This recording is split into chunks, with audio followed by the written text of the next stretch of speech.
Doctor గారు అసలు menopause లక్షణాలు ఏంటి? సో మెనోపాజ్ లక్షణాలు చూసినట్టయితే మనం 3 రకాలుగా చెప్పుకోవచ్చు.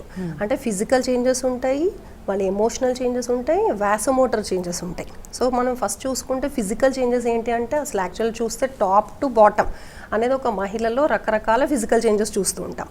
సో ముఖ్యంగా ఈస్ట్రోజన్ హార్మోన్ బేస్డ్ సిమ్టమ్స్ ఇవన్నీ ఉంటాయి. సో ఎక్కువగా ఈస్ట్రోజన్ లేని వల్ల డ్రైనెస్ అనేది స్టార్ట్ అవుతూ ఉంటుంది. సో దాంట్లో చూసుకుంటే డ్రై స్కిన్నే కాదు, డ్రై మౌత్, డ్రై ఐస్, కొంతమందికి వెజనల్ డ్రైనెస్తో కూడా చాలా ఇబ్బంది పడుతూ ఉంటారు.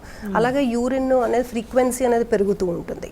తర్వాత కొంతమందిలో జాయింట్ పెయిన్స్, మజిల్ పెయిన్స్ అనేది ఎక్కువగా సిమ్టమ్ చెప్తూ ఉంటారు. ఇంకా కొంతమందికి ప్రీమెన్స్ట్రువల్ సిండ్రోమ్స్ ఏవైతే ముందు ఉన్నాయో అవి కొంచెం ఎక్కువగానే సివియరిటీ తెలుస్తూ ఉంటుంది.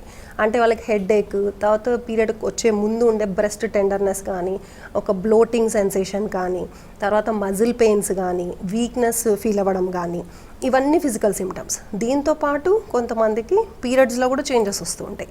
అంటే పీరియడ్స్ ఇర్రెగ్యులర్ అవ్వడం, ఎందుకు అంటే హార్మోన్ ఈస్ట్రోజన్ అనేది తగ్గిపోయింది కాబట్టి ఇంబ్యాలెన్స్ వల్ల పీరియడ్స్ లేట్గా రావడం కొంతమందికి ఫ్రీక్వెంట్గా కూడా వస్తూ ఉంటాయి.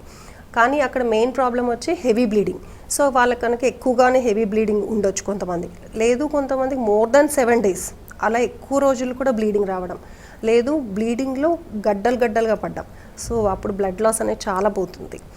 ఒక్కొక్కసారి ఈ పీరియడ్స్ అనేది ఎంత సివియరిటీ ఉంటుందంటే వాళ్ళకి అనీమియా అంటే రక్తహీనత బారిన పడే అవకాశాలు కూడా ఉంటాయి. సో ఇవన్నీ ఫిజికల్ సిమ్టమ్స్. తర్వాత కొంతమందికి వాసోమోటర్ సిమ్టమ్స్ అంటాం. అంటే ఈస్ట్రోజన్ హార్మోన్ లేనందువల్ల వాళ్ళకి ముఖ్యంగా నైట్ స్వెట్స్ వస్తూ ఉంటాయి. అంటే రాత్రిపూట తడిసిపోవడం అనమాట. అంటే వాళ్ళకి ఫ్యాను ఏసీ బాగా తిరుగుతూనే ఉంటుంది, కానీ మొత్తం ఇలా ముద్దలాగా తడిసిపోతూ ఉంటారు. అంటే అంతా స్వెట్టింగ్ వస్తుంది.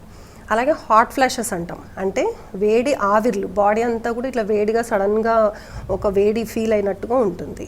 అయితే కొంతమందికి ఇలాంటి డిస్టర్బెన్సెస్ వల్ల స్లీప్ డిస్టర్బెన్సెస్ వస్తూ ఉంటాయి. అలాగే వాళ్ళకి ఇమోషనల్ చేంజెస్ ఉంటాయి. అంటే దాంట్లో మూడ్ చేంజెస్, అంటే మూడ్ స్వింగ్స్ అవుతూ ఉంటాయి. అప్పుడే చాలా హ్యాపీగా ఉన్నట్టు ఉంటారు, మళ్ళీ అంతలోకే మళ్ళీ ఎడ్ చేస్తూ ఉంటారు సడన్గా. సో ఇలాంటివి ల్యాక్ ఆఫ్ కాన్సన్ట్రేషన్, అంటే ఎటువంటి వర్క్ చేయడానికి ఒక మోటివేషన్ ఉండదు. తర్వాత మూడ్ స్వింగ్స్, ఇంకా ముఖ్యంగా ఏంటంటే వాళ్ళు ఇరిటబుల్గా ఉంటారు. ఒక్కొక్కసారి తొందరగానే కోపం వచ్చేస్తుంటుంది, అంతలోనే ఒక్కొక్కసారి వెంటనే చక్కగా నవ్వేస్తూ ఉంటారు. సో ఇలా రకరకాల మూడ్ చేంజెస్ అనేవి ఉంటూ ఉంటాయి. సో దీన్ని మనము రకరకాల సిమ్టమ్స్ కింద మనం డివైడ్ చేసుకొని ప్రాబ్లం బట్టి మనము ట్రీట్మెంట్ చేయడం జరుగుతుంది. ఓకే.